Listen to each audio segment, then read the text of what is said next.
surveys that we do that executive group look differently at the prioritization factors than project managers group. And actually, project managers group may change as an influence from within internal environment or external environment, while executive groups do not change prioritization factors for some reason. So, what are the things that executives care about?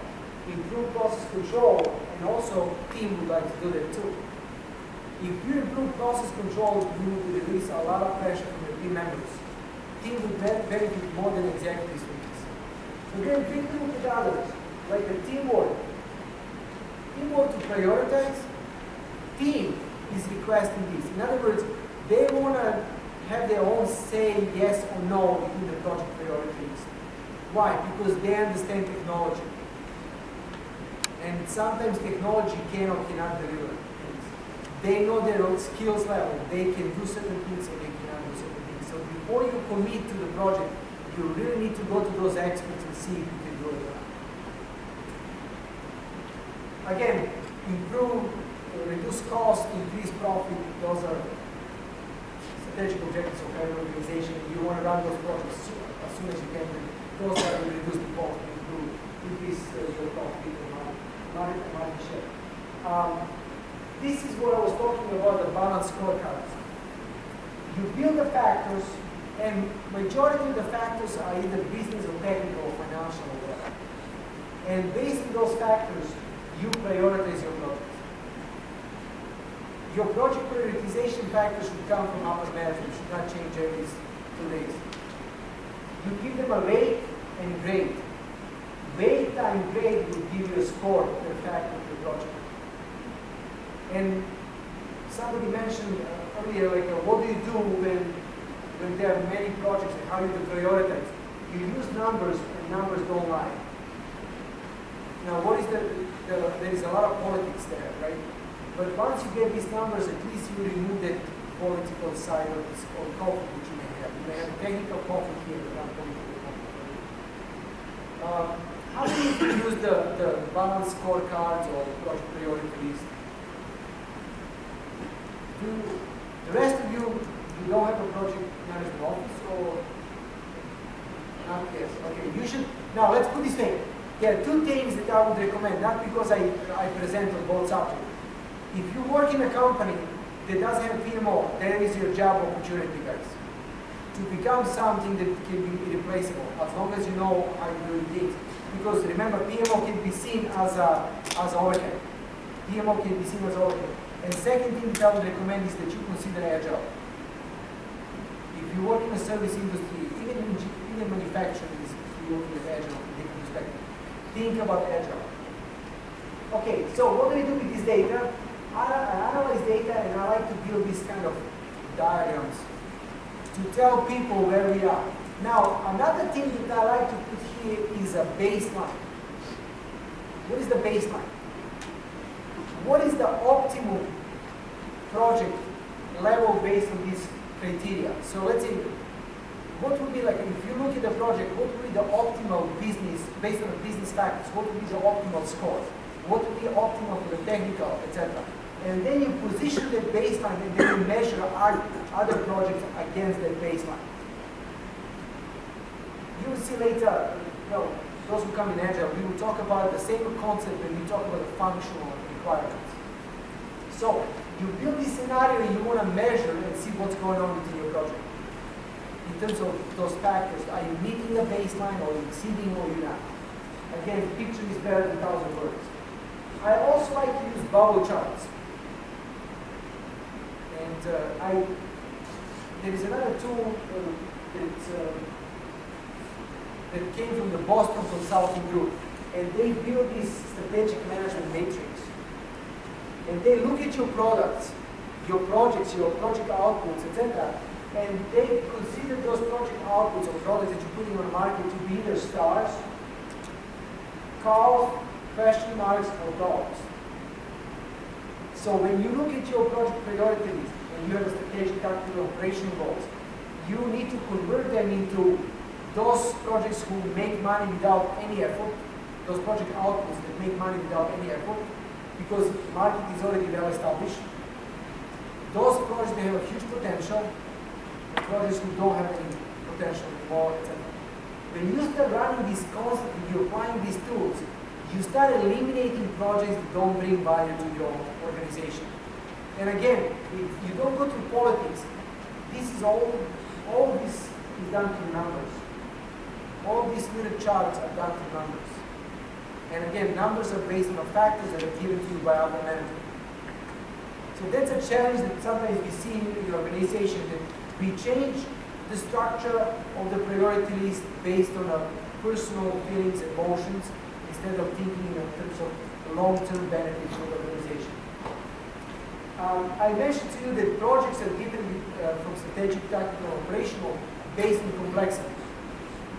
So this model is called NTCP model, because they want to see how much innovation, technology, complexity, and pace you have within certain projects.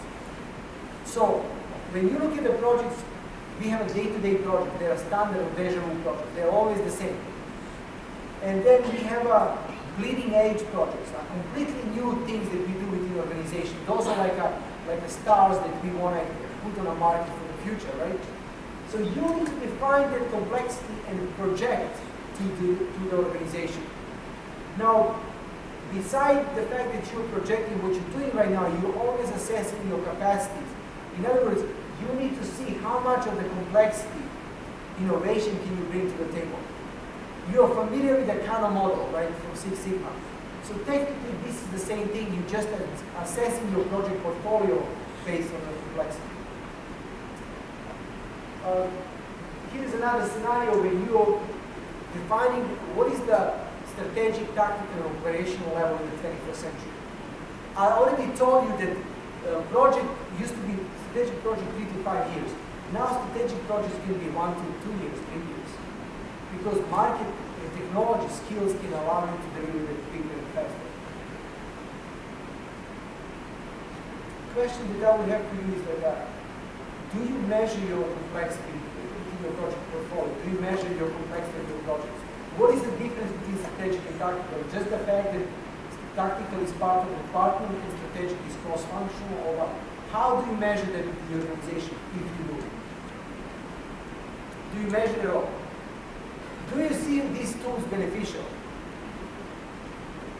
Let's say if you go to your organization, would you be able to apply this? Or they would say this, don't waste something else. I don't think so. Specifically, I'm representing healthcare industry, or I'm working for a health system. Health systems are still like 10 years behind, technology as well as some of the best practices, yes, especially the PMO. I'm struggling. I came to Reading Hospital to implement the system, implement the PMO 5 years ago. Yeah, we implemented the process, PMO methodology. We put in a PPM tool, but we are still struggling to get the, you can move from level 1 to level 3 or level 4 to the maturity model. The main thing is it's more departmental level. It's part of IT department, and then it's considered as an overhead. Yeah.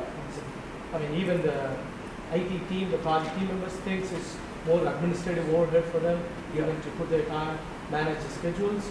So that is, I'm not sure about other industries that came from finance industry. That's still a little bit mature, but healthcare it's well, struggling. Listen, I agree with you 100%, but guys, those who are looking for jobs, healthcare is the biggest employer because they need people like this gentleman to fix issues, especially with the White House changing policies, procedures, trying to centralize healthcare, etc. They need people who can bring structure. But as I told you, as soon as you start telling them, hey, this patient is a project, they start yelling because it's a culture shock for them. And then, it's a very interesting work environment because some of those doctors, executives are actually former doctors, and the fact that they can help life come to the earth or go away from the earth, they feel like untouchable. They feel like they know everything, and it's very hard to deal with them, but it's opportunity. If consider another certificate for yourself. I don't get paid for this, by the way. It's a HIMSS, Healthcare Management Information Systems. That will make a difference to get a job. Once you get a job, you may get heart attack, promotion, or whatever you want. So, now, I appreciate your input, sir. Take a look at this. I like to build these rated diagrams as well. So, besides, it's not how I want to present what's going on within my PMO. I want to build the baselines.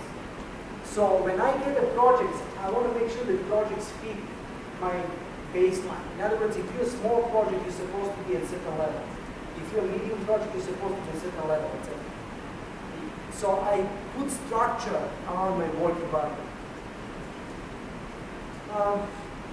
Let's say some of the dashboards that you can use in terms of numbers. First of all, I like to define what type of projects I'm dealing with within my PMO. Is it strategic, tactical, operation? And then definitely I want to see some attributes of the problem, such as duration, revenue, expected revenue, cost, risk levels, etc. That would help you understand what you're really dealing with. That's why I'm saying, like a stock market projection, is stock market is going up or down for the given company. It really depends on how well we do this, in my opinion. How many of you, some of you mentioned that you work on a risk analysis within your project, etc. How do you define risk severity within your project? Okay, now, go ahead, please. Impact. Okay. It's very similar to the prioritization measures, which risk that. Good. So one thing would be, Excuse me, could you repeat that? I can't hear. okay, I'm sorry. What is the risk severity? Severity of your risks on your project. How do you measure that? What is the risk severity? Risk severity is not only a risk impact and probability, but how long that stays with you within the project.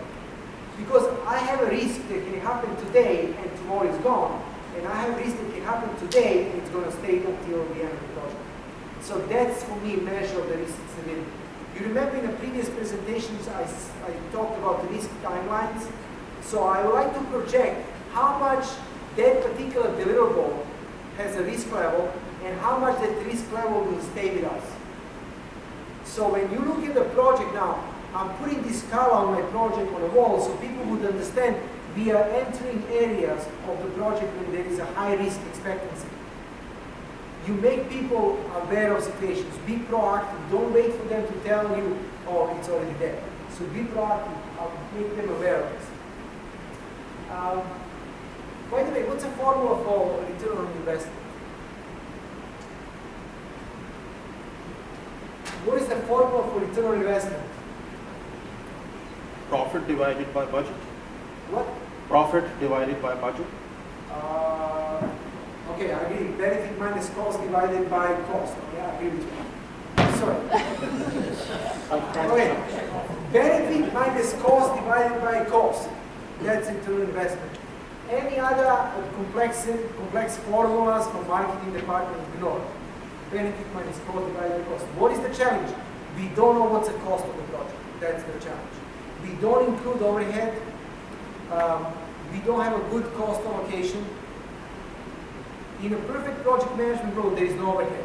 Anything can be allocated through time card to give a project. Even your CEO playing golf with your customer can be allocated to XYZ customer project that you're doing for. Go ahead, please. In my situation, many times we do come up with an estimate of cost, and we don't seem to have, we have to come up with an estimate of cost, but we are not able to get the benefit. The hardest thing, so when you said the hardest thing to come up with is the cost, what I have seen is that the hardest thing to come up with is for business to tell you what the benefit is and to turn that into a value. Okay, you're talking about the true benefits. Because usually when you go to a salesperson and he says, okay, we sold this project to this guy and we're going to deliver for this much money. That's the done deal, right? Or if they project the forecast sales in a market. Now, appreciate this. Lately, I have started seeing challenges that salespeople don't want to give forecasts because market is so fluid and dynamic, they don't know what to expect. Now, I work in the technical microprocessing industry, etc. It's very fluid. You know, like a demand for chips go up and down. And people are, you know, like they're under pressure to forecast, because if they forecast too much and they don't sell, they're cutting themselves.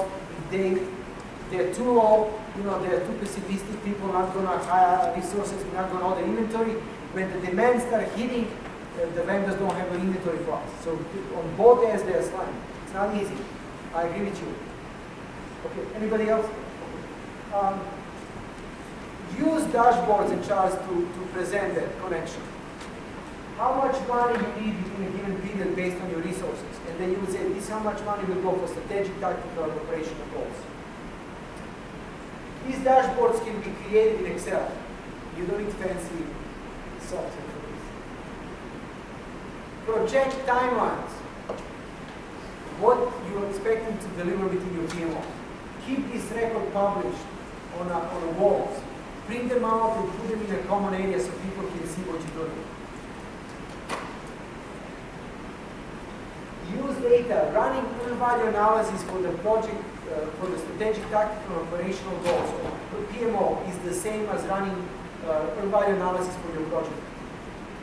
Same data, guys. Again, if you don't have money, use ours. You can use ours as well. If you're breaking strategical, tactical, operational in terms of budget, risk, resource utilization, do that not only to justify your job within the PMO, but also to gain some value from interacting with the team members or stakeholders, other stakeholders in terms of what's going on within the organization. Again, PMO should know exactly what's going on within the company and how far you can go. What is the most critical resource within your organization? Sales. I consider sales. Because there is a market all over the world. You can sell this in Africa. You can sell this anywhere in Antarctica. You just need sales to get it. So what I have seen over a period of time, this is pretty much realistic. We overbuild our manufacturing capacity sometimes, and we underdevelop other resources. For that reason, we have something that's called throughput accounting. Throughput accounting or critical material constraints will tell you what are the limitations or capacities that would slow down your project progress, PMO, strategic, tactical, operational. By looking at this picture, behind each of these are numbers. You can measure in resource, money, time, or whatever. This is how soon you can get to the market. This is how much of the market you can penetrate, etc. Behind each of these should be numbers, so you can see your position as a company. What I have seen is that marketing people work separately from PMO. They have their own vision of the role, and then you build reality for yourself within the organization. Sometimes these two don't match. In other words, reach out to bring those people to be part of the PMO. Again, numbers are always the best way to deal with people. No emotions. I already mentioned to you that majority of the companies are tracking project progress based on department size. They track budget based on silos and cross-functional units, etc.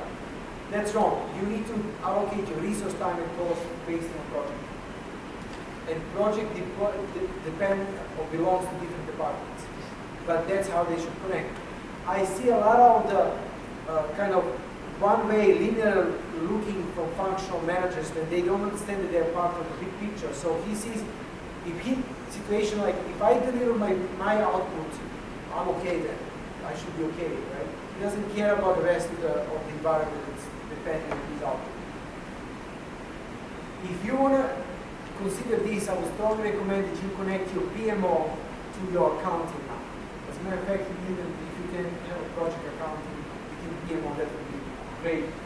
Again, WBS task list, and you have time cards, you have vendor invoices that you can allocate or charge against the cost centers, etc. What is the cost center by definition? Anybody? I'm a bad person. Cost center is an intersection between organizational breakdown structure and work breakdown structure. Organizational breakdown structure is a unit that will do the work, and work breakdown structure is the work that's supposed to be done. So when I intersect the two, I have a cost center. That's why I'm saying that anytime you can establish the cost center within your project, you can allocate cost. In other words, we can eliminate overhead. You can even rent can be allocated to the project. Okay. Again, connecting cost centers to control charts to income statement. You can run income statements to the project. Just to point out, you're aware that large projects sometimes are incorporated. Let's say you're building pipeline, and that pipeline is a company. It's incorporated. Once you finish project, you close company. You're aware of it, right? Same concept. If you bring accounting to PMO, it can prevent fraud. Because you will know where you're spending money. If White House spent $1.3 trillion to PMO using project priority list, they would know where it's money. Okay. You heard about it that they don't know where they spend money, right? I'll talk to myself. All right, so what are the challenges in terms of strategic, tactical, and operational goals? We need a firm leadership for the long period, not the short term. We change strategic objective selection criteria too fast, too often. PMO is just a mentoring center overhead. Sometimes PMO is too little or too much. If too little is we just perform mentoring, and too much we are just printing reports and shocking everybody with those reports even though they don't need it at that level. No lessons learned. We don't learn from our mistakes. You don't understand your constraints. You don't assess your current state to build the future state. Often you focus too much on problem instead of focusing on the solution. You don't see a big picture, and then you're missing. You don't connect MARR with the return on investment. What's the MARR? Minimal acceptable rate of return. Every company is supposed to have that as a guidance, as a baseline that you should run your project against. So minimal accepted rate of return should tell you how much of the work, how much of the return your company is expecting for every project. Once you get it established for the entire company, you start measuring your other projects. Now, for the end, like the little exercises here, I want to compare two things against my minimal accepted rate of return. I want to compare what is my return on investment, and I want to compare my competition return on investment on a given market. So I'm comparing how good I am internally to meet goals of my company, to meet my minimal accepted rate of return, and then I want to compare myself against competition to see am I making the same money as they're making, or they're making more or less. Because if they're making more, that means I either charge less or I have two of my costs are high. And then you can dissect what the cost of that. All right, any questions so far? No questions? Just want to go ahead, please. Okay, I have a question on one of your preceding slides, probably that was next to balance scoreboard, where you showed different weights assigned to different factors like technical strategies, different projects. So my question is, how do you get those weights? Okay. What is the basis for those numbers? Basically, you talk to the selected number of upper managers, and you extract that data from them based on a survey. So is it like subjective? Well, they're subjective for those individuals, but then you would process them and you would come with the weights. This how it goes. This is a good question, by the way, guys. So here's the thing. You tell me that strategic objective of the company is to achieve X, and strategic objective of the company to achieve Y. And I'm running through this analysis through some of the critical factors. Now, I measure critical factor to critical factor to see which one is the most important. So let's say I build 10 critical factors, and I'm going to give that survey to all of you. And I'm going to tell you from 1 to 10, list these 10 critical factors.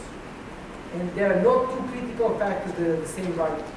So once you give me that, I will process the data and just use statistics to find out which one is the highest, which one is the lowest, and that's what I'm going to assign. So that's when you compare critical factor to critical factor. But then on the opposite side, I'm comparing project to project now. So I compare project to project times critical factor for that factor that I'm comparing project to project. Are you with me? I think you're right. At that level, it is subjective, but what I think it is a tool that helps translate something that could be subjective at that level down to the ranks of the upward. I think the problem with that approach is probably if there is some variation in those numbers, then my decisions might be different. Right. So maybe that we need to do some kind of sensitivity now, hold on. analysis or something like that. Sorry to interrupt you. I agree with you. If you have outliners, you have to look to that as a statistical person now. You see, when I get responses from you, I'm not looking as a project manager. I'm just a data processor guy. And that's why I'm saying numbers are cruel. Because if you tell me, like, I give you one factor and all the people say it's 8 and somebody says 2, I'm going to eliminate that 2 because it's outline. But let's say if half people say 2 and half people say 8, that's something worth discovering or talking. In a perfect world, you're supposed to have everybody on the same page. Did you get a ball? Yeah, I got You already got one. But I have 2 kids. You have 2 kids? How many kids you have? How many kids you have? Sorry. All right, no, that's a good point, guys. Listen, this is a lot of, we talked about a lot of tools. I hope you find them interesting and you use some of them, especially if you start to deploy PMO. Use project priority list, it can help significantly. Any question? Go ahead. One of the challenges, how do you measure the success of the PMO? Success in the PMO? Well, that's actually a good point. As a PMO, if you keep things under control, in terms of strategic, tactical, operational, that's your job. Then that's your project technically. So keeping things that the project priorities are keep track of, that you have strategic, tactical, operational reports, that you're resolving conflicts, that's your job. That's what you measure against. If you have too much conflicts in your organization, projects are not delivered, that's sign of not good PMO. Go ahead. Wouldn't that be if you're achieving your strategic objectives, then PMO's successful because If- trying yes, to tie all the yes. projects together, factors strategic objectives. Absolutely right. At the end of your 3 years and you're not achieving everything, maybe you can do something. Absolutely right. But here's the thing: nobody calls PMO at the end of the project, right? But I would like to see PMO working within the project. At the end of the project, you're a project manager. So you're absolutely right. Our success rate